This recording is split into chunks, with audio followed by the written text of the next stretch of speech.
ये जो हाथी था ये पूर्व जन्म में इंद्रद्युम्न नाम का एक राजा था।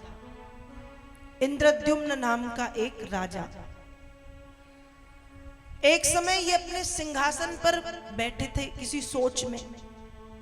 अगस्त मुनि आए। अगस्त मुनि के आने पर भी इंद्रद्युम्न अपनी आसन से हिला डुला नहीं।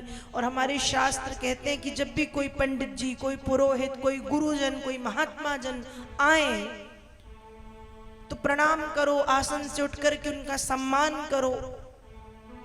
इसने प्रणाम और आसन से उठने की कौन कहे, उन्हें देख करके ये एक बार हंसा तक नहीं, ये तक नहीं कहा कि अरे आइए महात्मा जी, आइए गुरुदेव, ऐसे तक नहीं कहा। ये पता नहीं अपने किस सोच में डूबा रहा। अगस्त मुनि ने जब यह देखा तो इंद्रद्युम्न को यह श्राप दिया कि मेरे आने पर एक जड़ पशु की भांति तुम बैठे रहे, मैं तुम्हें श्राप देता हूं, जाओ तुम हाथी बन जाओ।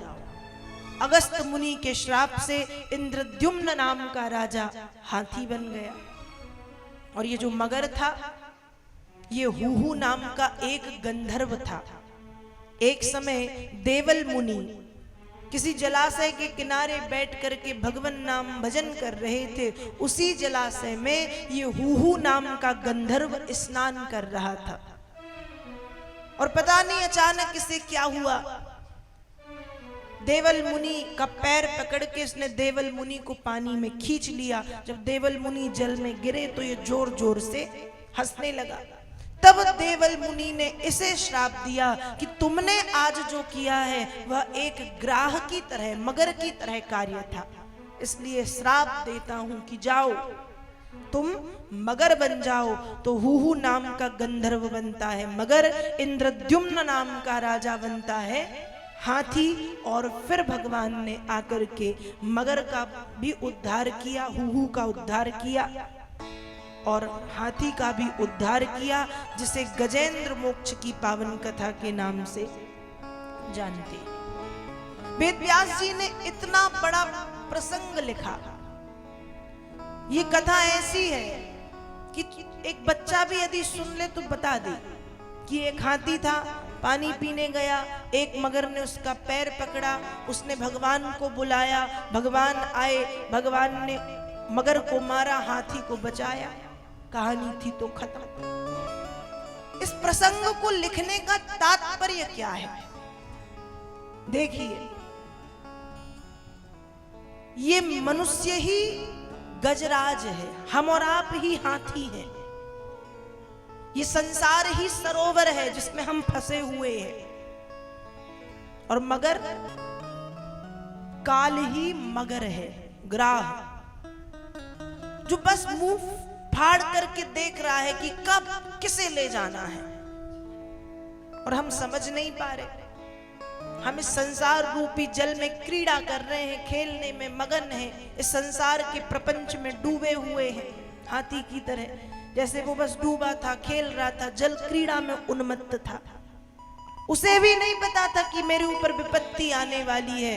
वैसे भी हमें भी नहीं पता होता कि कब काल आएगा और हमें अपना ग्रास बना करके ले जाएगा। वो तो अचानक पता चलता है कि वो आया और हम सोचते ही रह गए और वो हमको ले गया। इसलिए समय रहते हमें सावधान हो जाना चाहिए। और इस संसार रूपी सरोवर में हम हैं, ठीक है, लेकिन ये जानते हुए कि वो काल वो हमें अपना ग्रास बनाने के लिए बैठा है, कभी भी आ सकता है। हमें अपने जीवन में भगवान नाम का आश्रय ले लेना चाहिए, भक्ति का सहारा लेना चाहिए। अंत में इसने भी भक्ति का सहारा लिया, भगवान को पुकारा, भगवान आए और इसकी रक्षा की।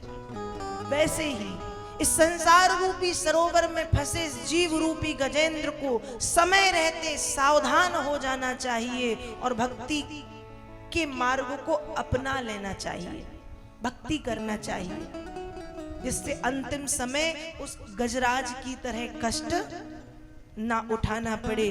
क्योंकि भक्ति से प्रभु प्रसन्न होते हैं और व्यक्ति के जीवन में भक्ति बहुत महत्व रखती है। इसलिए भक्ति करना चाहिए।